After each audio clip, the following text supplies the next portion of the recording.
So hello, what's up mga ka-J-Vlog? Welcome ulit for another video. And for today's video, i-game test natin ngayon itong isa sa napakalupit na smartphone, ang Poco M8 5G. Maganda kaya to for gaming? Tara, pag-usapan natin.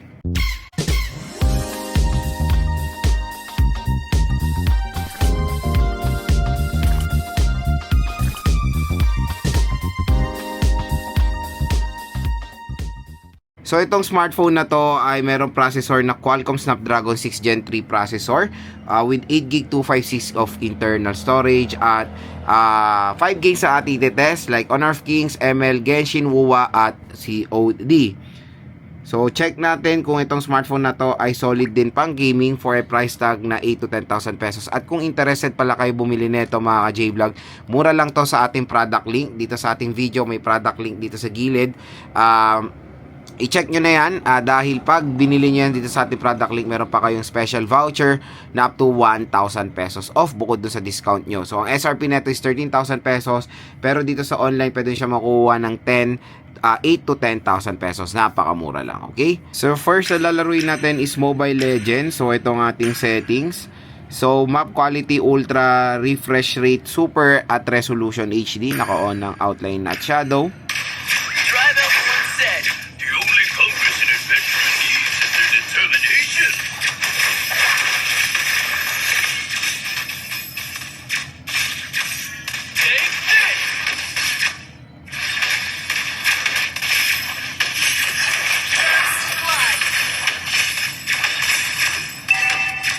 Get beat up by a cloud? Take this! Whoosh! Take this! Today's forecast, cloudy! Hey, I've seen this from the traveling caravans. Wispy, fluffy, stormy, I can be any cloud I want.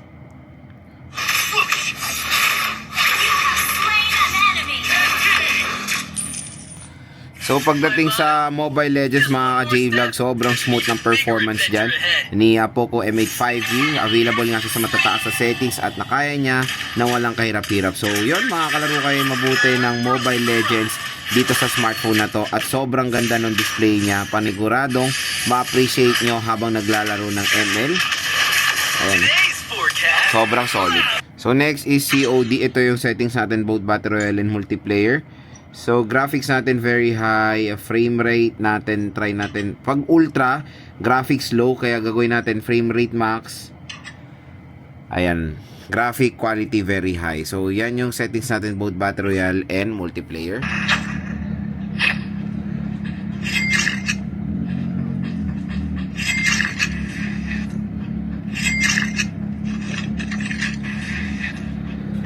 Fire sale started 1 minute.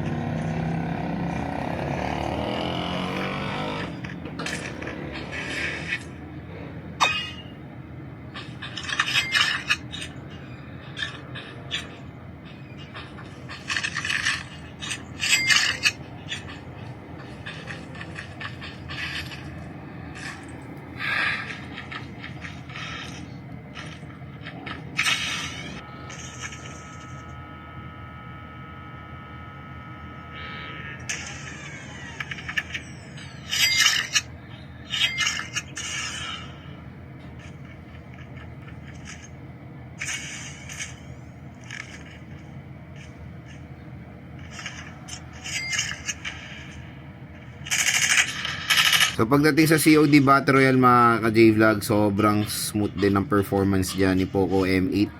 Ayan, ang ganda oh. Movement and all. Wala naman tayo na-experience ng mga frame drops while using this smartphone. Kaya panigurado may enjoy nyo maglaro ng COD. Ayan, kahit may kalaban tayo, all goods na all goods siya. Diba?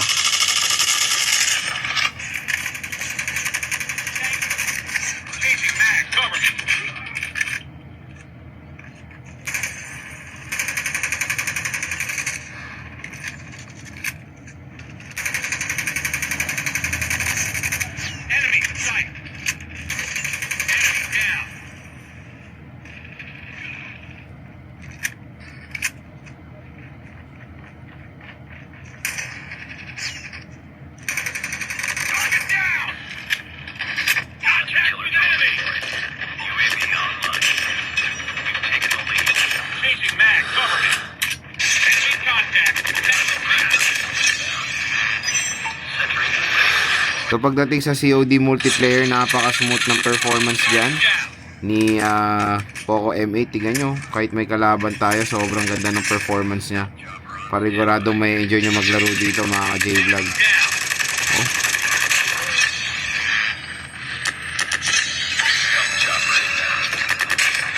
Sobrang smooth. Next is Genshin Impact. So tatry natin to.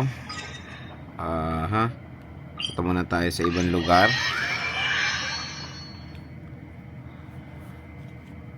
So yan, settings. Set natin yung settings sa pinakamataas. So graphics highest, 60 FPS, at motion blur natin i-low natin. Okay, so let's try kung makakaya niya rin naman kahit paano. So far, as you can see, the movement is good. Wow. Oh, may frame drop pero mabalik din naman sa okay na performance. Tingnan natin pag nag-battle tayo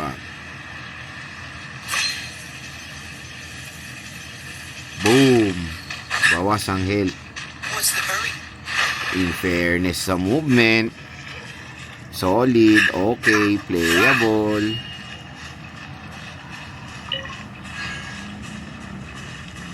Nice. For the performance, nai-impress ako dito ngayon sa Poco M8 5G Mataas sa settings ng Genshin, 60 FPS. Even yung movement niya, okay naman. Yung rotation ng motion blur. Oh. Kahit na may kalaban.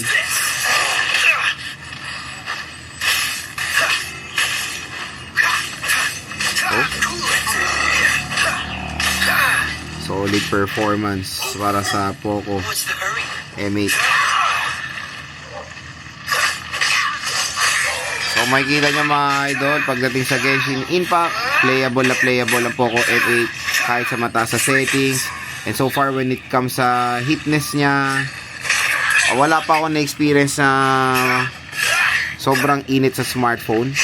Okay pa rin naman yung temperature niya, pero syempre sa sobrang tagal nyo maglalaro dito, there's a possibility talaga iinit at init yung smartphone nyo. At kung naka-experience na kayo ng mga malalang frame drops pag nag-overheat, I suggest babaan nyo na yung settings.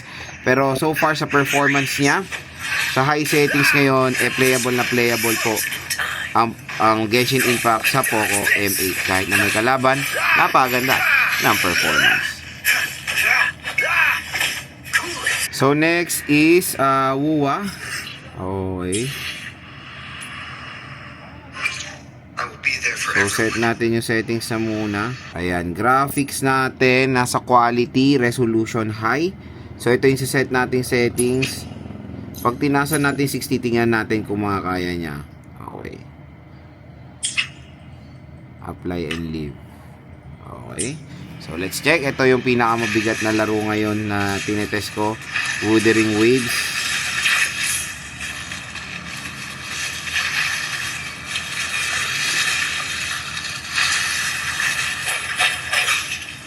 Grabe. Nakakaya niya in fairness May mga frame drops pero playable mga idol. Solid sa guwa. Oh. Napagandang panglaro na itong Poco M8 Matic.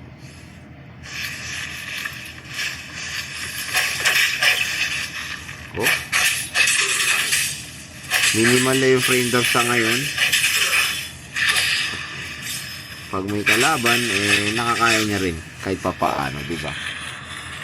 Oh, movement, yun, may frame drop, very slight lang.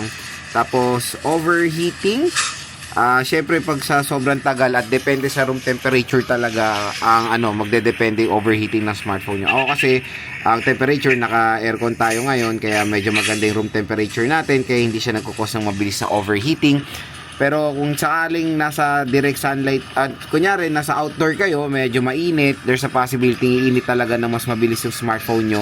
Kaya sa paglalaro nyo, nagdedepende rin talaga sa room temperature. At syempre pag uminit na yung smartphone, yun yung mga possible na mag-frame drop siya na mag-frame drop. Pero again, when it comes sa performance sa high settings, nakakaya naman ng Poco M8 yan. Ayan Solid. Mabigat tong Wuthering Waves, ha? Speeding up. At sobrang ma-appreciate nyo yung graphics niya dahil sa AMOLED display na mabibigay netong smartphone na to.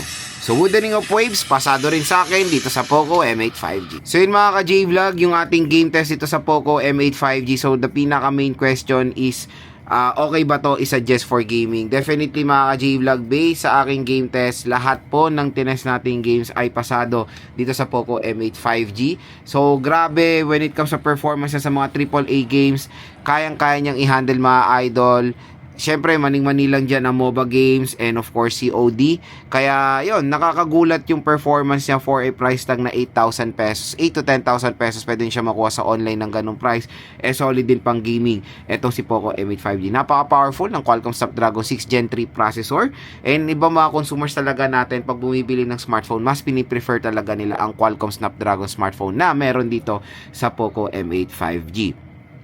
So kung interested kayo dito, again, napakamura lang yan dito sa ating product link. I-click nyo na to mga idol dahil bagsak presyo lang itong Poco M8 5G dyan. At syempre meron po special voucher na naghihintay para sa inyo. So sobra ko na-enjoy yung performance niya at maganda siyang i-recommend ngayong 2026.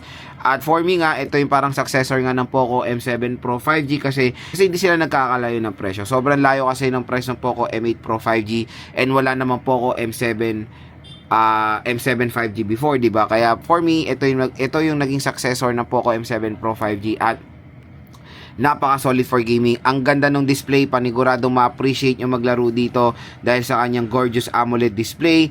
Napakakunat ng battery rin for the 5,500 mAh battery capacity. Napaka-slim ng smartphone, sobrang gaan pag naglalaro kayo, hindi kayo mga ngawit ng hindi talaga kayo mga ngawit. And syempre mga idol, the speaker itself, napakalakas din. So again, kung interested kayo dito sa Poco M8 5G, i-grab nyo na yung chance na makuha to ng sobrang mura dito sa ating product.